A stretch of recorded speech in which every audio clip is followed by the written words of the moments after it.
ఈ సమావేశాన్ని ఎందుకు ఇక్కడ ఏర్పాటు చేయాల్సి వచ్చింది అంటే నా గిరిజన 14 సంవత్సరాల మైనర్ అయిన నా కూతురు సుగాలి ప్రీతి కట్టమంచి రామలింగారెడ్డి రెసిడెన్షియల్ హై స్కూల్లో 10వ తరగతి చదువుతుండగా అతి కిరాతనంగా అత్యాచారం చేసి హత్య చేసి ఆత్మహత్యగా చిత్రీకరించిన విషయం మీరందరికీ తెలిసిందే. ఆ విషయంకై నేటి వరకు 8 సంవత్సరాలుగా ఒక కుంటిదాన్నైన నేను పోరాటం చేస్తూనే ఉన్నాను. మరి ఇప్పటికీ కూడా న్యాయం అనేది ఏ క్వశ్చన్ జరగడం లేదు. మరి పవన్ కళ్యాణ్ గారు ప్రతిపక్షంలో ఉన్నప్పుడు సుగాలి ప్రీతి కేసుకి నేను న్యాయం చేస్తాను, సుగాలి ప్రీతి కేసు తల్లిదండ్రులతోనే మేము ఉంటాము అని అండగా ఇచ్చి మాట ఇచ్చి ఇప్పుడు డిప్యూటీ సీఎం అయిన తర్వాత మరి సుగాలి ప్రీతి కేసుని గాలికి వదిలేసిన విషయం కూడా మీకు అందరికీ తెలియజేస్తా ఉన్నాను. మరి ప్రతిపక్షంలో ఉన్నప్పుడు అంతగా మాకు అండగా ఇచ్చిన మరి జనసేనాని గారు మరి ఈరోజు ఎందుకు సుగాలి ప్రీతి కేసు గురించి పట్టించుకోవడం లేదో ఈ మీడియా తరఫున నేను ప్రశ్నిస్తాను అన్నగారిని. అన్న, మీరే మాకు మాట ఇచ్చారు, ఖచ్చితంగా కూటమి ప్రభుత్వం వస్తుంది, ప్రభుత్వం వచ్చిన ఫస్ట్ సంతకమే సుగాలి ప్రీతి కేసు అన్నారు. మరి మీరు వచ్చి కూడా అధికారంలోకి 14 నెలలు పూర్తి అయినా కూడా ఇప్పటి వరకు కూడా సుగాలి ప్రీతి కేసులో ఏ విషయం కూడా ముందుకు సాగలేదు. మరి ఎందుకు ఇంత వ్యత్యాసం అని నేను అడుగుతా ఉన్నాను. మరి పవన్ కళ్యాణ్ గారికి నేను ఒకటే సూటిగా అడుగుతున్నాను. మరి రేపు సెప్టెంబర్ 4వ తేదీన అసెంబ్లీ సమావేశాల్లో ఖచ్చితంగా సుగాలి ప్రీతి కేసు గురించి చర్చించాలి.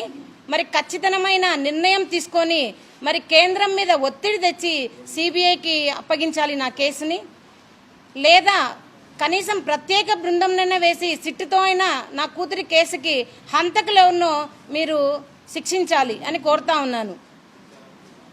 మరి అదేవిధంగా మరి ఈరోజు సేనాని గారు మరి సేనాతో సేనాని అని మీరు ఒక విస్తూర్ణమైన కార్యక్రమం పెట్టారు. మరి సుగాలి ప్రీతి కేసుకు మాట ఇచ్చి ఎందుకు మరిచారని నేను అడుగుతా ఉన్నాను.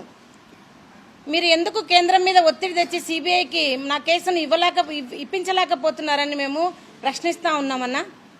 మరి అదేవిధంగా డిప్యూటీ సీఎం పవన్ కళ్యాణ్ గారు చెప్పినప్పుడు హోమ్ మినిస్టర్ అనిత గారి దగ్గర కూడా వెళ్ళి మా బాధను చెప్పుకోవడం జరిగింది.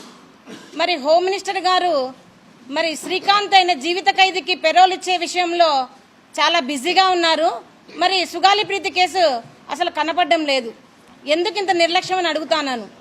మరి మీరైతే కనుక మాట ఇచ్చిన ఎమ్మెల్సీ అనంతబాబు డ్రైవర్ హత్య కేసులో మరి ఎంత చొరవ తీసుకొని మీరే వాళ్ళ ఇంటికి వెళ్ళి మరి పరామర్శించి ప్రత్యేక బృందాన్ని వేసి మరి మీరు ప్రత్యేక విచారణాధికారిగా వేసి ఈ సమయంలో ఈ కేసు అయిపోవాలని చెప్పారు. మరి గుర్తుందా అనిత గారు, నేను ఈ కుంటిదాన్నైనా నేను మీ ఆఫీస్ చుట్టూకు వచ్చి మరి గంటలు నా కేసుకు జరిగిన అన్యాయం గురించి వివరించాను. మరి ఆ వివరణ అంతా మీకు ఎక్కడ వెళ్ళిందని అడుగుతా ఉన్నాను. ఎందుకు ఇంత నిర్లక్ష్యం అనిత గారికి అని అడుగుతా ఉన్నాను.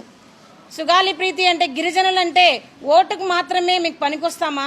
మరి ఎందుకు న్యాయం విషయంలో సుగాలి ప్రీతి కేసుకి ఇంతవరకు న్యాయం జరగలేదని హోమ్ మినిస్టర్ అనిత గారిని కూడా నేను అడుగుతా ఉన్నాను.